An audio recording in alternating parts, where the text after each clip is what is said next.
Muy buenos días, bienvenidos a Revivados por su palabra, con la palabra de Dios que vive y permanece para siempre. Vamos a revisar lo que nos dice el libro de Job, capítulo 3. De aquí en adelante y durante un poco más de un mes, o sea, es decir, un poco más de 30 días, hasta el capítulo 37 más o menos, nosotros vamos a mirar un conjunto de discursos que van a dar los amigos de Job y el mismo Job. No sabemos exactamente cuántos días pasaron ellos visitándole a Job. Los primeros 7 días hicieron silencio porque el dolor de Job físico y psicológico era muy grande, la aflicción que él tenía era inmensa. Y entonces los amigos pasan ahí con Job y Job va a empezar a hablar, ¿no? Y luego viene un montón de capítulos donde él va a hablar, luego va a hablar su primer amigo y luego su segundo amigo y luego su tercer amigo y hasta que el final va a venir Eliú, que es el último, el más joven y que también va a hablar. Ahora, cada uno va a hablar en relación al sufrimiento de Job en función de unas presuposiciones, de algo que ellos imaginan respecto a Dios y a cómo funciona su justicia, ¿no? Y hay dos suposiciones muy grandes que nos va a hablar el libro de Job. La primera tiene que ver con esta, que es el pensamiento del mismo Job, es decir, si yo hago lo correcto y estoy alineado con lo que Dios quiere, ¿por qué sufro? ¿Cuál es la razón de sufrir? Si yo estoy de parte de Dios, Dios debe bendecirme y las cosas me deben ir muy bien. Entonces, ¿por qué sufro? Y es una suposición interesante, ¿no? El mismo Job va a estar en momentos muy críticos de su vida emocional, incluso va a llegar a reclamar a Dios. Y por otro lado van a estar los amigos, y los amigos van a tener otra suposición. Ellos dicen, no, no es que Job sea un hombre bueno y siga a Dios. El asunto de Job es que él ha cometido pecados, y lo único que está pagando son sus pecados. Es más, él hizo cosas malas y recibe cosas malas. Y entonces ahí vienen muchas preguntas acerca de lo que Dios hace con la vida de los seres humanos en relación a las pruebas, a las dificultades y también a los sufrimientos que tienen los seres humanos. Es decir, ¿es verdad estas suposiciones que tienen?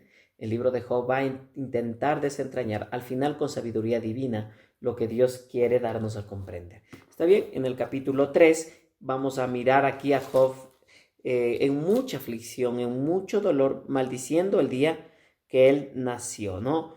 Dice, después de esto Job rompió en silencio, dice el verso 1, para maldecir el día en que había nacido y dijo así, que perezca el día en que yo fui concebido y la noche en que se anunció, ha nacido un niño, que ese día se fue a la oscuridad, que Dios de lo alto no le tome en cuenta, que no brille en él ninguna luz. Y ahí explica, ¿no? Es una como poesía, una retórica hebrea, ¿no? Refiriéndose al dolor y a la aflicción tan grande que sentía por todo lo que le estaba pasando. Y este lamento es un lamento hacia él, hacia Dios mismo, y hacia sus amigos sobre lo que le está pasando. Es decir, hubiera sido mejor no existir en un mundo donde tenemos demasiados problemas. Yo no sé si ha llegado en tu vida el momento en que tú le has dicho a Dios, Dios, sería mejor no existir. Si no existiera este mundo de dolor y complicado, no tendría conmigo, ¿no? ¿Por qué, dice el verso 20, por qué permite Dios que los sufridos vean la luz? ¿Por qué les da vida a los amargados? Ah, interesante, ¿no? La gente sufre, pero ¿por qué Dios permite? ¿Por qué Dios nos llama, no? Al final, en el verso 26 dice, no encuentro paz ni sosiego, no hallo reposo, sino solo agitación. Y ahí viene un aspecto bien importante en la vida cristiana. Yo sé que llegamos a límites de sufrimiento, de dolor, de amargura en nuestra vida. Y es difícil poder responder todo lo que queramos.